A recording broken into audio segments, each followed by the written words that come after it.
If you are an aspiring 2026 KNB scholar, then this video is for you.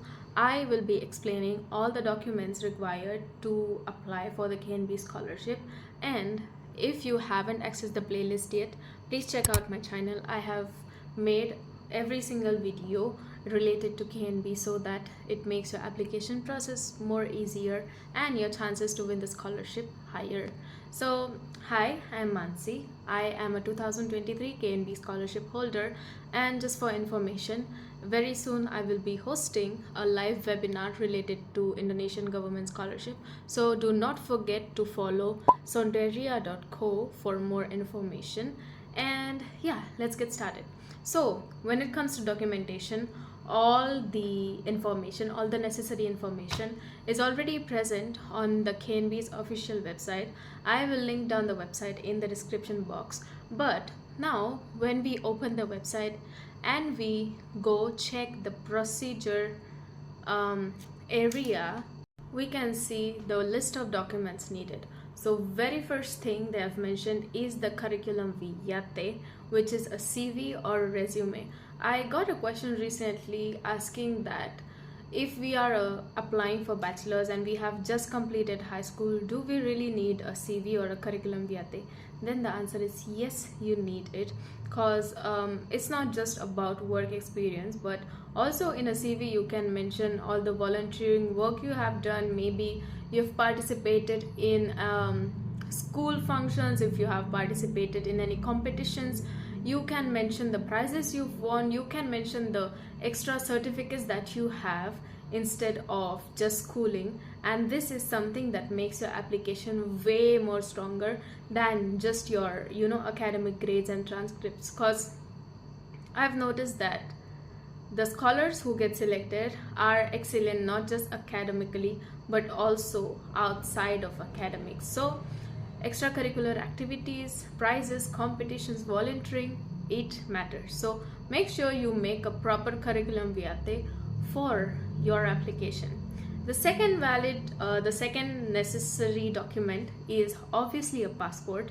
Make sure you have a valid passport. If you don't have a passport yet, if you are from India, start applying right now, because you will get a passport like in 2 months. But when it comes to embassy application, I am not sure if they will accept your application without passport. So passport is very important. Make sure you have a valid passport and it should not expire before December 2026. Another important thing is the English proficiency test. So when it comes to an English proficiency test, there are a few specific exams that KNB has mentioned, and it's better that you apply using these exams only. But if you don't want to take an English proficiency test, there is another way as well, but let me explain this first. So you can either apply using IELTS. The bandwidth is supposed to be 5 by 5. This is for bachelors, okay? For TOEIC it should be 510. For TOEFL ITP the score should be 477 minimum, and then TOEFL IBT it should be 53 minimum. When it comes to masters, the requirement it differs. Like for IELTS the band is supposed to be at least 6. For TOEIC it's supposed to be 575. TOEFL it's supposed to be 61 or 500. So check the requirements on the website properly. Like for PhD it's different, like 530, and then IELTS is 6. So depending on which degree you're applying to, be it bachelor's, master's or doctorate, the English proficiency requirement differs. Now if you don't have the budget to take these tests, cause I know they are expensive, the alternative option is, if your previous university taught everything to you in English, then you can apply using the proof from your university. Now pay attention to this. Participants of foreign nationality who come from English speaking countries, or participants from universities who are enrolled in programs in English stated in participants diploma or transcript. Now this might sound tricky because mostly our universities, or our schools, they don't explicitly mention that, oh, we taught this kid in English, right? But one way that can be accepted by KNB is either your original transcript or diploma is written in English first thing, but don't just submit that one thing. Take your transcript which is in English and go to your school, ask them for a proof from the school which has written that this student completed all his studies in English, and our school we taught everything in English. And a document like this which has been stamped and signed by your school's principal or school authority will be accepted instead of an English proficiency test. But as an experienced scholar, if you have a valid test like results, let's say IELTS or TOEFL, they are much more appreciated and accepted rather than just you know a letter from your university or any other English proficiency test, because this it shows credibility. And as for me personally, I used IELTS. I had like around how much band did I have? I think I had around 5.7 something, I don't remember. So yeah, IELTS, I gave IELTS. Another important document is a recommendation letter by the Indonesian embassy in your country. The next video is going to be a complete detail of how you can get this recommendation letter by the embassy in your country. But make sure that you have this letter, cause without this letter you won't be accepted. You just cannot apply. There's like this particular field is very important when it comes to online application for KNB. And then after this, what you need is recommendation letter for KNB scholarship from your employer or immediate supervisor, either in English or Bahasa. Again, you might have the question like, I just graduated high school, how am I even supposed to have an employer or an immediate supervisor? So what I recommend is that either you can if you were volunteering or if you even worked a little bit somewhere, you can just ask the manager or someone, some superior person there, to just give you a letter of a recommendation for this particular field. Even though this is optional, like they have mentioned, if working, this letter of recommendation is going to make your chances higher to get selected in the scholarship. So don't leave any space blank, okay? Or what you can do is, let's say there was a club in your school, let's say mathematics club or any sports club is also okay. Just get that teachers or that head of the club's recommendation letter and ask them to write a letter. Maybe you can write yourself and just ask them for a signature, but make sure you submit this if you want your chances to be higher. The next important thing is recommendation letter by your previous school in English or Bahasa.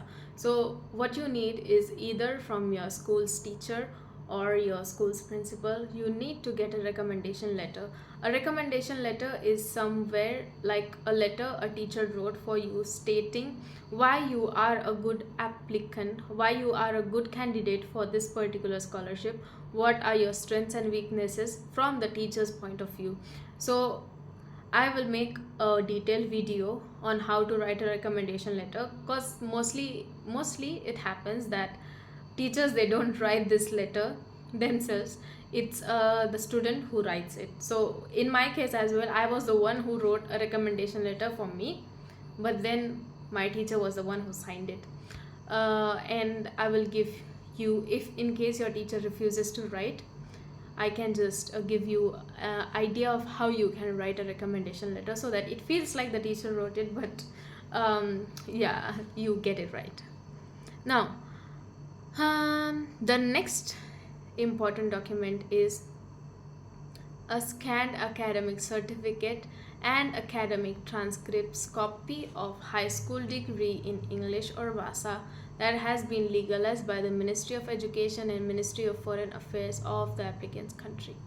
Now, you understood by transcript and certificate of graduation what they meant, right? Your graduation certificate and your mark sheet from grade 12th.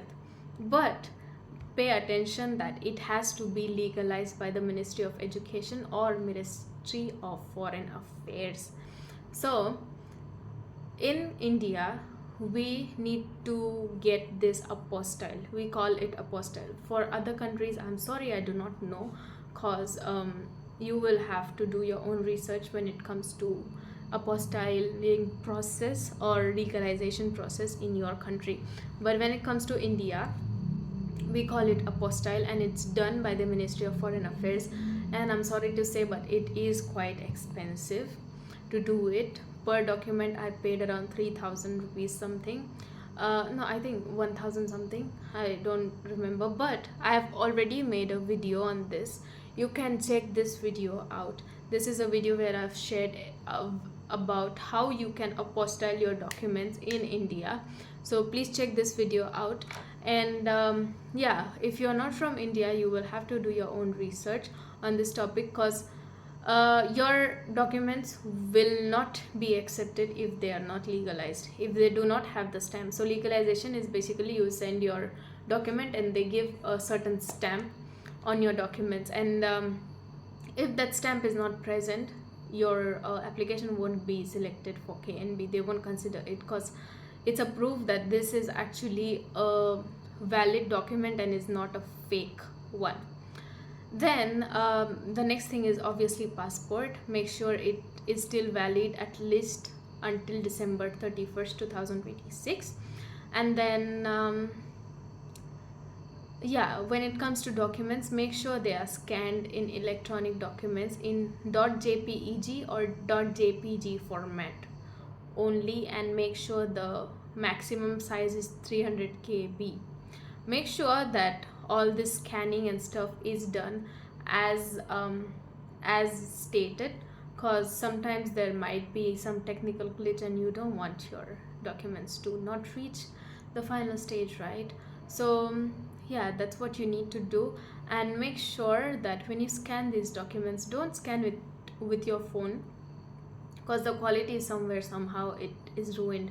So if you can go to a Xerox shop or a printing shop, or someone has a scanner, you can just ask them for help or pay someone to scan those documents for you, and then submit the .jpg or .jpeg file when you are applying for the scholarship. And yeah, they have mentioned that please make sure that one applicant only has one account registered for KNB. If you try to play smart, and if you try to create 2 accounts and apply for 4 different universities, and you think you will win the scholarship that way, you will get disqualified for life. They have a system, they will detect that this person is applying twice, you will be disqualified no matter how good your application is. So please don't be greedy. And that is it for documents. Also, one more important thing is that here they have not mentioned statement of purpose for bachelor's and master's degree students, but for PhD applicants, a statement of purpose is compulsory. But as I said, there is a embassy verification stage. So when it comes to obtaining a recommendation letter from the Indonesian embassy, they ask for your statement of purpose. A statement of purpose is something like an essay you write, stating like why you are suitable for this scholarship, and how you will adjust to Indonesia, why you chose this university, why this major and stuff. Okay, so I will make a video letting you guys know of how you can actually write a winning statement of purpose so that you stand out. And most people think that maybe the people who select you won't actually read through your statement of purpose or things, but they do. It is one of the most important documents, especially when the embassy is going to select you first.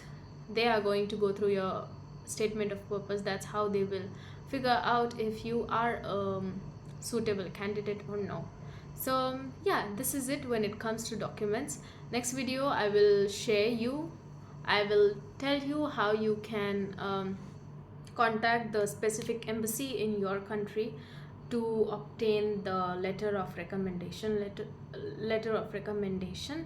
And yeah, just to remind you again, this is the playlist I made. Make sure you access it and have all the videos in one place. And yeah, Go follow us on Deriako. I will be having a live section soon. Bye bye. I hope to see you in Indonesia.